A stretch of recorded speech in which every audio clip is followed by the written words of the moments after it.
I will not die sober. Get the fucking lewds. Hookshot! Hookshot. Clink. All right. Whiskey. Bourbon.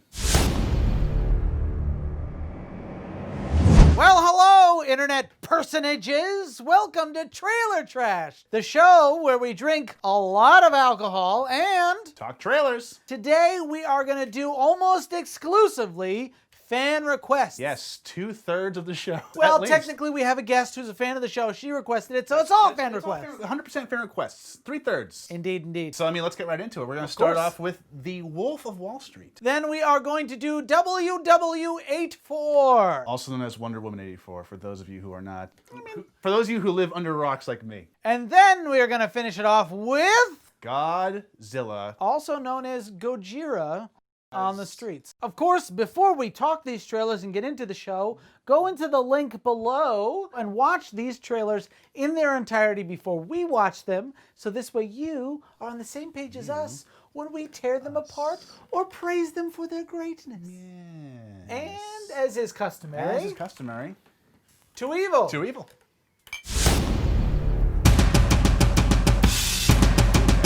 Hell yeah.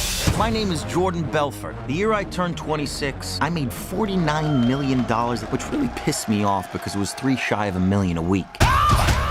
What a guy. What a great way to introduce this character.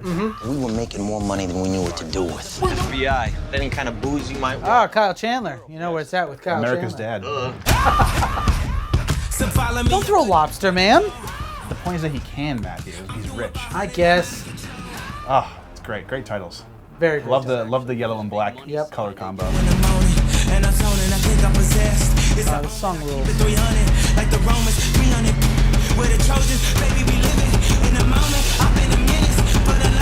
It's one of those songs that feels kind of tailor-made for trailers.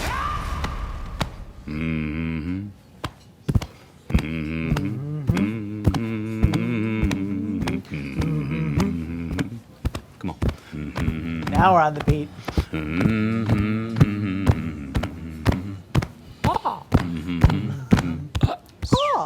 Yeah.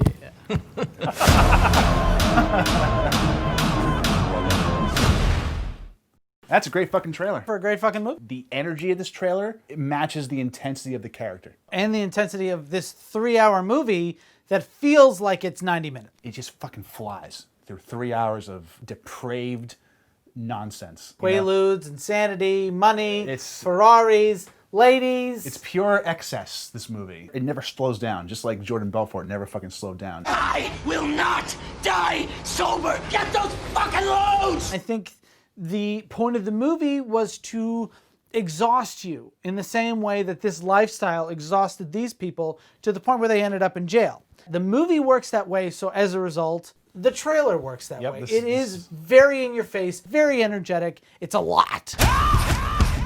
So follow me, you could about to go. This song's great, and this song is very percussive. And I think something that is a trend that has happened with trailers in the last 20 years or so is that they are very musically driven and almost exclusively in terms of percussion. So you pick a song like Black Skinhead that is very heavy, ba-ba-da-ba-ba-da-ba-ba-da-ba, on percussion, and it allows you to cut a very strong montage as a result. Correct me if I'm wrong, Dave, but I believe this trailer with this song came out before the album Yeezus did. I'm not entirely sure. Am I right or am I wrong?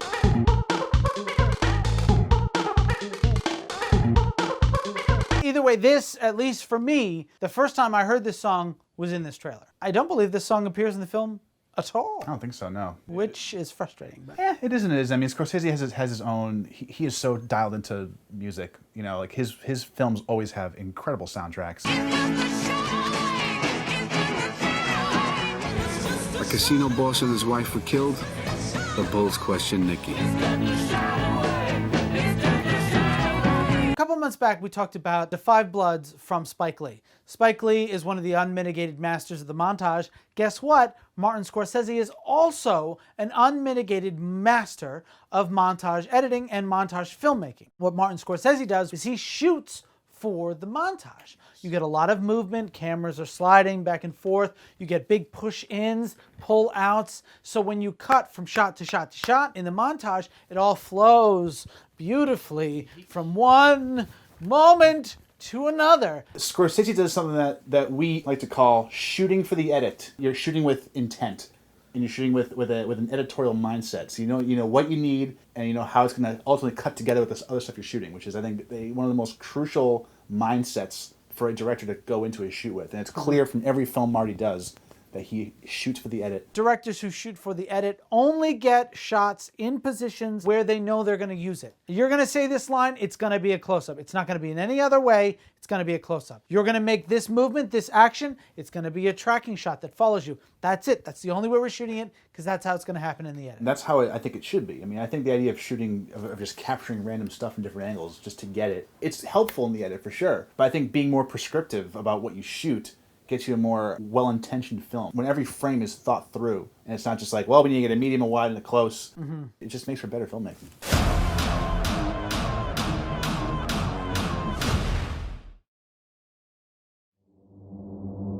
My life. Ooh, that's Wonder Woman in the background. What you probably Oh think boy, it it's has. Why is she walking on her balcony? We all have our struggles. Have you ever been in love? Kristen Wiig A long, in a comic long book time film. ago. Oh boy. Oh Jesus. DC, nice. Oh God, make it stop! Ooh, a mall? This nostalgia never ends. Wait, what? It's a Casio. Take it. Oh, that's Chris Pine.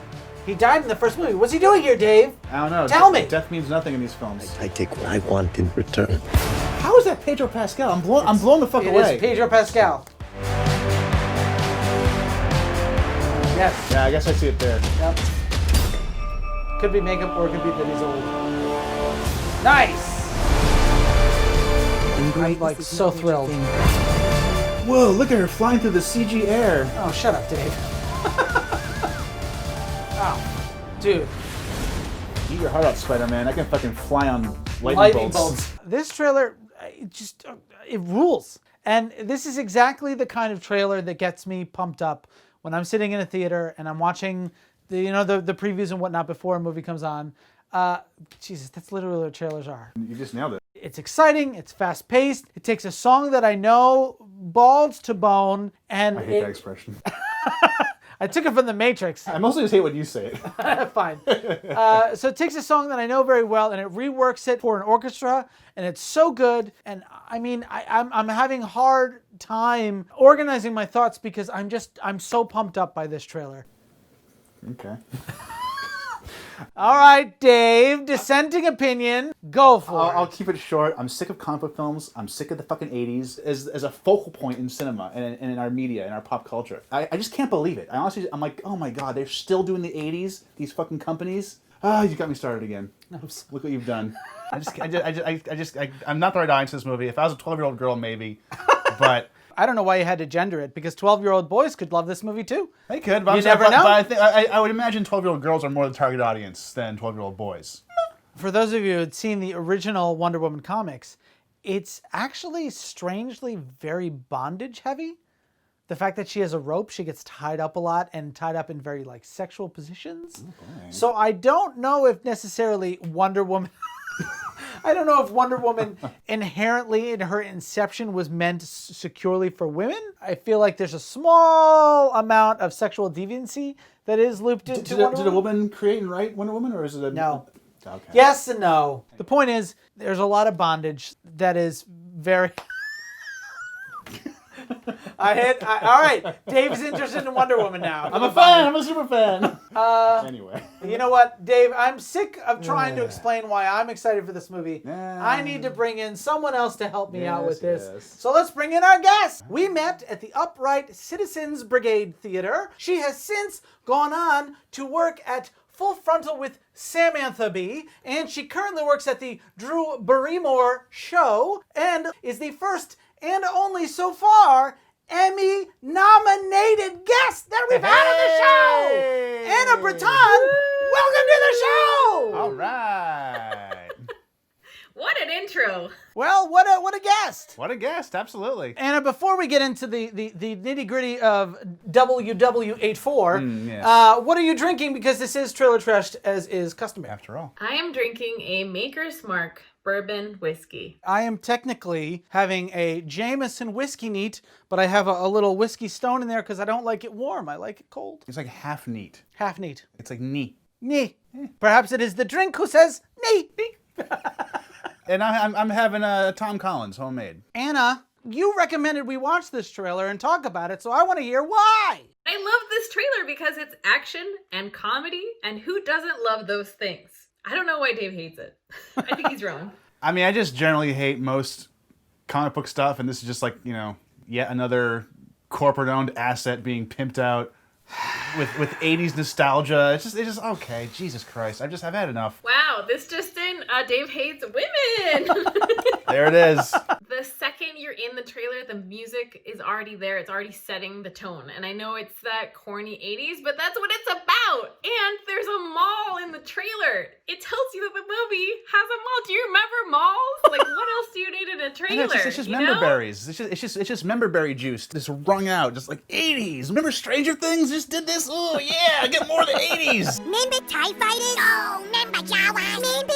I know you guys aren't talking about the other longer trailer, but that one is very clearly an action trailer. Like the music is totally different, and they really pull in like she's a little girl that grew up to be this warrior type of story. In this teaser that we're talking about, they don't pull those heartstrings. What I love about it is that it has those moments of comedy throughout, so you know you're gonna have a great time. It's like that classic summer blockbuster. It's gonna be a big action-y movie, but you're gonna leave off smiling in the end. I just love it. I'm excited for it. All you need is to want it. Having seen the first movie, which I still don't think you've seen the first Wonder Woman, have you, Dave? Okay. Yes. What? Why? I want to see other films. That's fair. Are you not gonna see this one? No. I have no plan to see this or the first one. I can't believe Gal Gadot fought in the Israeli army for you not to see her movies. You know what you need to do. The song is great. I fucking love it. I can't even hate on that. I mean, the song is solid. Very solid. When they're shooting the bullets in the big action scene, it cuts with the music. They're like, boop, boop, boop. That's how guns sound in my head. Boop, boop, boop, boop, boop, boop, boop. Also, she is swinging with her lasso from lightning bolts. Come on! No, I know. And I think the last thing you have to consider is at the very end, Chris Pine is wearing a fanny pack. And when that teaser first came out, that's anything anybody could focus on. And I think it really worked for their promotion of the movie. I just see the fanny pack and thought, there's more of that 80s nostalgia I'm sick of. I'm sorry.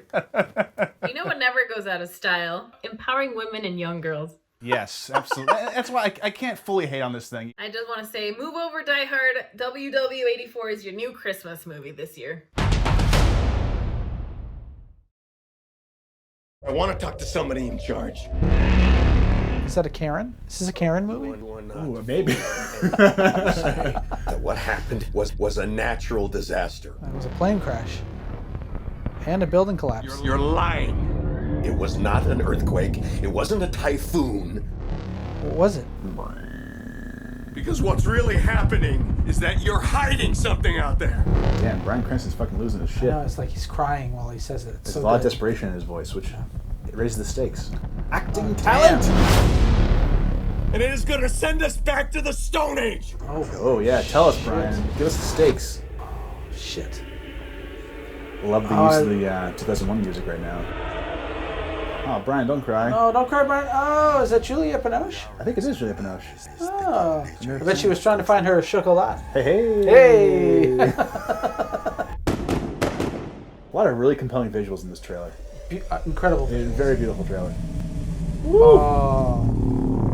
Nice. Oh, mama. That's a big fucking monster. That's a big dude.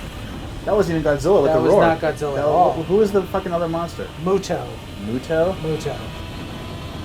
Oh, what a shot. Okay. Okay. This trailer is so good. It's moving. It's atmospheric. Dreadful. It's everything Godzilla is. This is the perfect example of incredible trailer for a movie that doesn't live up to the promise. The marketing for this film is a lot better than the movie itself. There's not enough Bryan Cranston. They mislead you with how much Bryan Cranston's in this film. And that's one of my biggest gripes. Yeah, likewise. It is so heavy on the Bryan Cranston. We hear his voiceover at the very beginning. You lied. You're hiding something. It's going to send us back to the Stone Ages. And then it keeps showing shots of him and Kick-Ass. Well, they don't even show Kick-Ass that much. That's They don't. And guess what? He's Kick-Ass is the main character. Yeah, Aaron Taylor Johnson is all over this film. And Who's Aaron Taylor Johnson? Kick-Ass. Oh, okay. It's opposite day in this trailer. They have a lot of Bryan Cranston and not a lot of Aaron Taylor Johnson, but the movie is the exact opposite of that. And that was a real bummer because he's Bryan Cranston. He's at the peak of his powers during this time. You know? And he's also the centerpiece of this trailer. The intensity that he gives to this trailer and to the scene in the movie is so good. Like, keep that level of intensity around because the commitment that he's bringing to his role helps the movie. You're lying. It was not an earthquake. It wasn't a typhoon. We got a small sense of Godzilla's scale in the first teaser, but in this one we do see him a little bit, and we see not just him, but we see like the widespread destruction that he causes. Not by wanton destruction himself. He's just like, I'm walking here. I'm walking here. The best example of the sense of scale is at the very end of the trailer. You see Marines on a rooftop shooting flares up into the air, which is already pretty high. We follow the flares up, and then it comes down, and we're still not even close to the top of Godzilla's head. You have no idea what's coming. This trailer is so damn good, and unfortunately the movie does not live up to those expectations. Maybe that's expectations that are on me, on David, I don't know. I mean, I think it's on the trailer. I mean, the trailer sets up a different movie. Let me toss this out there. I think what perhaps would have been better, maybe a little bit more indicative of the final film, is if they did show Muto. Because ultimately, in the first hour to hour and 20 minutes, Muto is the focus. And if the trailer, there's a monster, it came out, and then at the very end, show that it's Godzilla who shows up to save the day from Muto, that would be more accurate to what the final film is, and I think be a little bit less disappointing when we actually saw the final film. This is an unfortunate case of too good to be true. Yes. You know, you got the guy who did Monsters, a very small indie film. That was so good. So fucking good, coming in to do The King of the Monsters. You know what? Godzilla versus Biollante, that's the one I've seen the most. Mothra's strangely enough. That's my go-to, Godzilla versus Mothra. Nice.